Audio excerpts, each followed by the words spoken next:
फिर एक और ख्वाब बनाया कि यही काफी नहीं है, फैशन मार्केटिंग कैसे होती है। I joined London College of Fashion and I learn fashion marketing from there. जो था वो किया, जो ख्वाब बनाया रब ताला ने वो तमाम ख्वाब पूरे किए। और फिर इंग्लैंड में बिजनेसेस बनाए, उन बिजनेसेस पे अवार्ड्स मिले।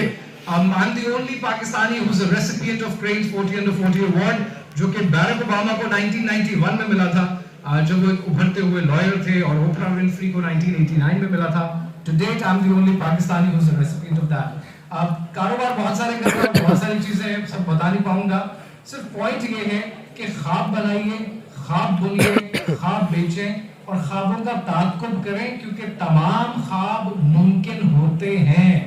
बहुत सी चीजें ऐसी है जिंदगी में, मैं अगर अपनी जिंदगी का एनालिसिस करूं, मैं ये डिजिटल एंटरप्रेन्योरशिप पे लंबी कहानी नहीं सुना सकता ऑर्गेनाइजर से माजरत के साथ। मैं अपनी कहानी सुना सकता हूं जो शायद कहीं पर किसी को असर डाले और ये बताने के काबिल हो कि अगर मैं कर सकता हूं तो आप मुझसे ज्यादा बेहतर कर सकते हैं। इस दुनिया में, इस कुर्रे अर्ज पे आपके पास मुझसे ज्यादा वक्त है, आपके पास मुझसे ज्यादा इंफॉर्मेशन है, आपके पास मुझसे ज्यादा नॉलेज है, आपके पास इंटरनेट और कनेक्टिविटी के ये तमाम एक्सेसिबिलिटी के आपके आलात मुझसे ज्यादा है। तो आपको तो इससे ज्यादा अच्छा परफॉर्म करना चाहिए। और उस परफॉर्मेंस का एक बेसिक स्टैंडर्ड है, और वो स्टैंडर्ड ये है कि कभी ये मत सोचो कि आप एक काम कर रहे हैं, यूनिवर्सिटी ऑफ पेशावर पहुंच गए और आपकी जिंदगी खत्म हो गई। That should not be it.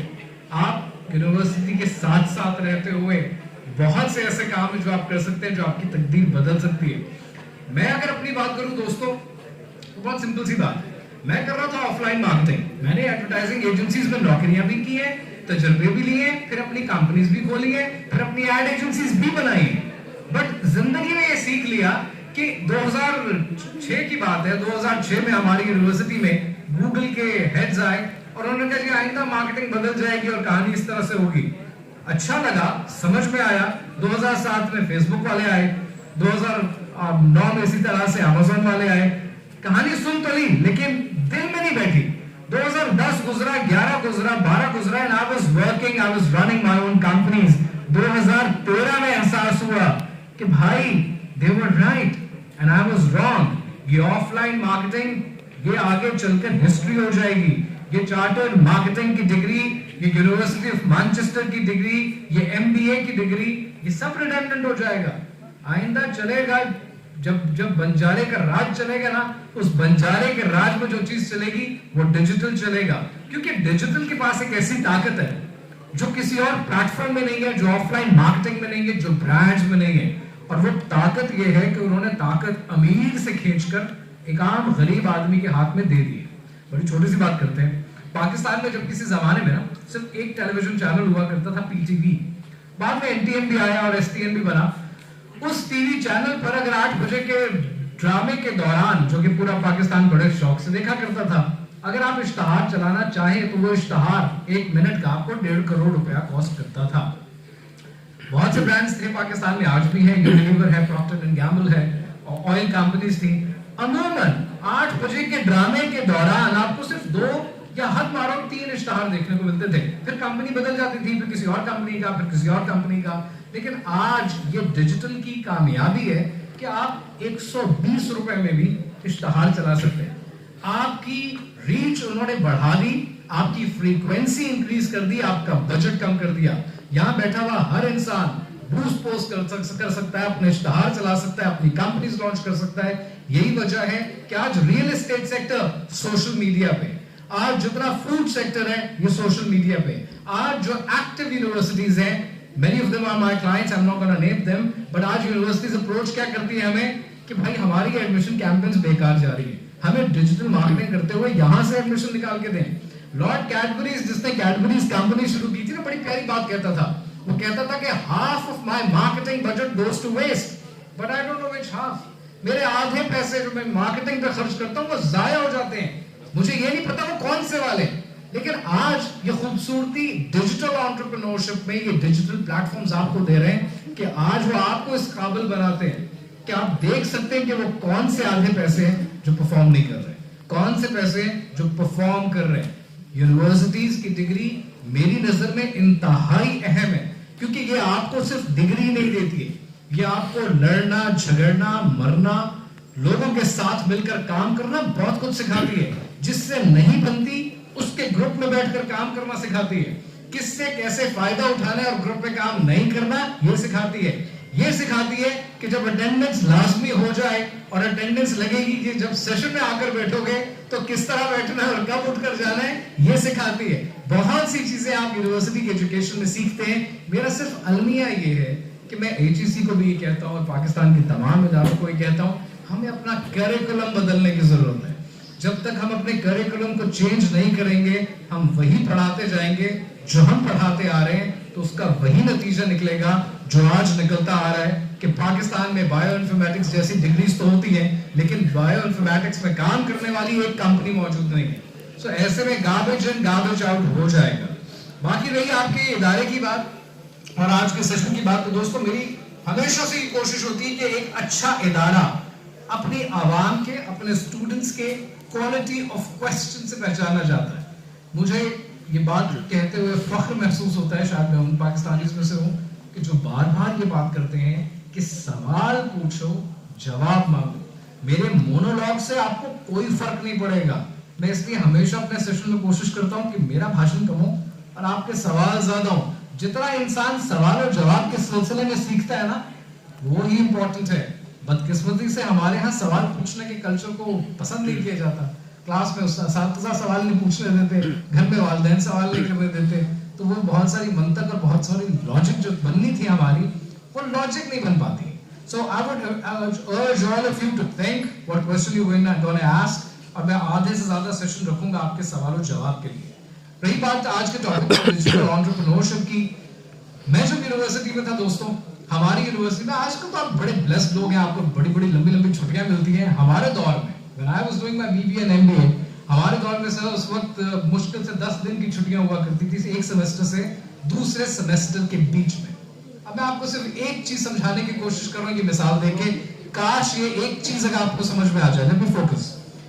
10 दिन की छुट्टियां होती थी और मैं उन 10 दिनों की छुट्टियों के लिए सीवी बांटना शुरू हो गया कि भाई 10 दिन बगैर यूनिवर्सिटी के नहीं रहा जा सकता, कुछ करना है तो चलो 10 दिन की कहीं इंटर्नशिप पकड़ते हैं। हमारे यहाँ 10 दिन तो आराम से हम सैर सपाटे में गुजार देते हैं, आप लोग गुजार देते हैं, लेकिन वो 10 दिन भी बैठना नहीं चाहता था। आई am not a good example, but may be ये मिसाल आपको जिंदगी में कुछ करने के काबिल बना देगी। जब 10 दिन जगह जगह ब्लू एरिया में उस जमाने में सीरीज बांटे, कभी वो डीसी पेजर में बांटा और कहाँ नहीं बांटा। मुझे अगले दिन कॉल आ गई ऑडिशन की कि आपने डीसी पेजर में सीवी दिया था, आप कल ऑडिशन के लिए आ जाए। मैंने कहा ठीक है मैं चला जाऊंगा। अगले दिन जब मैं रास्ते में था, मैं वैसे ही सोच रहा था कि मैंने अगर इंटर्नशिप के लिए सीवी भी दिया है, मुझे इंटरव्यू की कॉल कहना चाहिए थी, ऑडिशन की कॉल क्यों कह रहे हैं। चलो कोई बात नहीं, लेट्स फाइंड आउट। जब पहुंचे तो पता चला कि डीसी पेजर के ऑफिस के अंदर ही FM 100 का भी ऑफिस था और उनको लगा कि इसने डीजे बनने के लिए सीवी बांटा, उन्हें ऑडिशन अच्छा लगा, उन्होंने डीजे बना दिया। मजे की बात, 4 साल यूनिवर्सिटी भी पढ़ी और 4 साल रेडियो पे डीजेइंग भी की।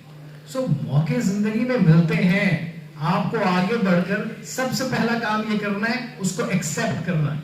आपने मौके को पकड़ना है, ये बाद में सोचना है कि काम होगा कैसे। काम सारे हो जाते हैं, आधे से ज्यादा काम आपकी हिम्मत पे हो जाते हैं, आपकी अच्छी नीयत पे हो जाते हैं। रब्बे कायनात आपकी नीयत सबसे पहले देखता है।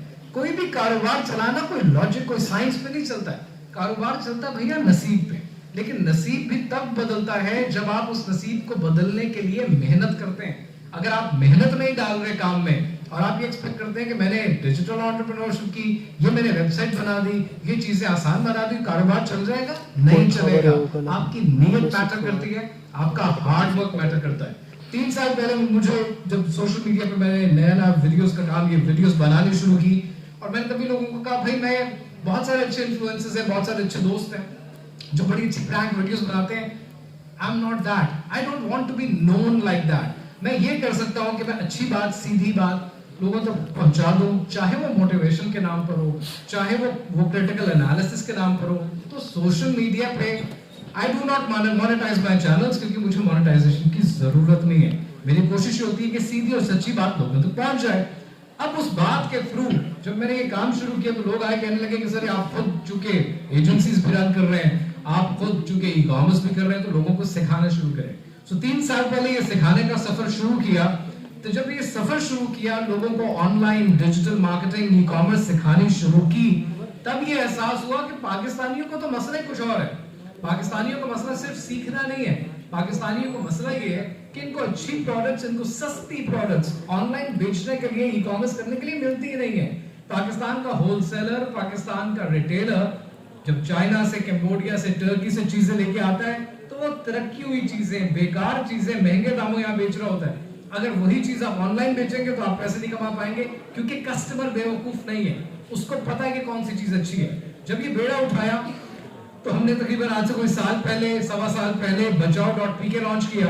बचाओ.pk क्या करता है? वो पाकिस्तानियों को बगैर मुनाफा रखे दुनिया की बेहतरीन फैक्ट्री से बेहतरीन प्रोडक्ट्स सस्ते तरीन दामों, जो आपको ना होलसेल पे मिलती हैं ना आपको दराज पे मिलती हैं, उससे सस्ती चीजें लाके देता है। क्यों? ताकि आप ऑनलाइन कारोबार कर सके, ताकि आप चीजों को आसान बना सके।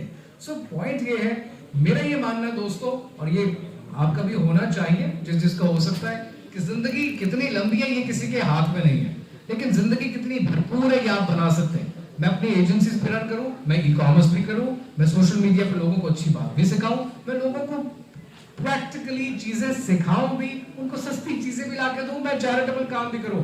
करना चाहो तो दुनिया में बहुत कुछ हो सकता है, अगर आप सिर्फ ये अपने जहन से एक चीज हटा दें कि 24 घंटे में से 6 घंटे 8 घंटे तो मेरे सोने के, बाकी 6-7 घंटे तो यूनिवर्सिटी ले जाएगी, अब सिर्फ 2 घंटे में क्या हो सकता है? ये सवाल गलत, ये जवाब गलत। सो आपका काम ये होना चाहिए कि जितना मैक्सिमम कर सकते हैं यही टाइम है, और आपको ये एहसास होना चाहिए कि आपकी जिंदगी जो यहाँ बैठे हुए हैं, you're already wasting it दोस्तों। अगर 18 साल की उम्र में या 17 साल की उम्र में, यार मोहम्मद बिन कासिम ने अगर सिंध फतह किया था तो 17 साल की उम्र में आते ही सिंध तो फतह नहीं कर लिया होगा, उससे पहले कोई ट्रेनिंग ली होगी, कोई सिपह सलारी की होगी, सिपह सलार बना था तो कोई सैंडर्स स्कूल ऑफ वॉर कुछ तो अटेंड किया होगा कि वो 17 साल में कुछ करने के काबिल हो गया। मुसीबत ये है कि हमारे यहाँ 24-24, 25-25, 26-26 साल की उम्र तक जाकर लोग सिर्फ डिग्री ही हासिल करते रहते हैं, उसके बाद सेटल होते होते 32-33 हो जाते हैं। जब 33 साल की उम्र में आप बाहर निकलते हैं कि चलो भाई अब मैं कुछ बिजनेस कर लूं, तब आप नौकरी में इतने खुद चुके होते हैं, इतने फिक्स्ड हो चुके होते हैं, अब आप लगी बंदी नौकरी छोड़ नहीं सकते, आप रिस्क ले नहीं सकते। तो एंटरप्रेन्योरशिप किस बात की? ये बहुत अच्छा लग रहा है, आवाम बैठी है, मैं भाषण दे रहा हूँ, but probably only 3% of you, आप में से सिर्फ 3% लोग एंटरप्रेन्योरशिप करेंगे, उसमें से भी 2% फेल हो जाएंगे और दोबारा नहीं करेंगे। एंटरप्रेन्योरशिप तो लड़ना, झगड़ना, झगड़ कर पलटना, झपटना, पलटना, पलट कर झपटना, लहू गर्म रखने का है एक बहाना। एंटरप्रेन्योरशिप में तो आप फेल होते हैं, आप गिरते हैं, आप पढ़ते हैं, आप उठते हैं, अपने कपड़े झाड़ते हैं, फिर दोबारा काम में लग जाते हैं, क्योंकि आप क्या कमा रहे हैं ये आपके नसीब में तो है, लेकिन आप कितना नुकसान कर रहे हैं, हमारे यहाँ ये डर बहुत ज्यादा खा जाता है। मेजॉरिटी एंटरप्रेन्योर्स को अगर आप देखें तो आप ये देखेंगे उनको सबसे बड़ा खौफ ये होता है कि हाय वो जो मेरी बंदी है उसके घर वाले क्या कहेंगे, वो कहेंगे कि हाय ये बिजनेस में फेल हो गया, वो जो मेरा दोस्त है जिसके अच्छे नौकर, वो मेरे बारे में क्या कहेगा, मेरे असातिज़ा, मेरे घर वाले मेरे बारे में क्या कहेंगे। आपका लॉस आपका अपना लॉस है, आपका प्रॉफिट आपका अपना प्रॉफिट है। करने को हर चीज मुमकिन हो सकती है। अगर एक मीडियोकर का, एक मिडिल क्लास का, एक उस्ताद का बच्चा यहाँ खड़े होके आपको ये सिखा सकता है कि एंटरप्रेन्योरशिप क्या होती है, अगर वो दुनिया के बेहतरीन अवार्ड्स विन कर सकता है, अगर आज वो आपको ये बता सकता है कि मैंने किया है, आप मुझसे बेहतर कर सकते हैं, तो खुदा की कसम आप मुझसे कहीं ज्यादा बेहतर कर सकते हैं। I'll just make it short and I'll leave it for your questions कि काम करने के लिए ना दोस्तों सिर्फ हिम्मत चाहिए होती है। आप एक बार हिम्मत करके देखें, चीजें आपके लिए आसान हो जाएंगी। जो पत्थर पे पानी पड़े मुत्तसिल, जो पत्थर पे पानी पड़े मुत्तसिल, तो बेशुभ घिस जाए पत्थर की सिल। जो पत्थर पे पानी पड़े मुत्तसिल, तो बेशुभ घिस जाए पत्थर की सिल। अगर तुम रहोगे यूं ही मुस्तकिल, तो एक दिन नतीजा भी जाएगा मिल। किए जाओ कोशिश मेरे दोस्तों। बहुत शुक्रिया।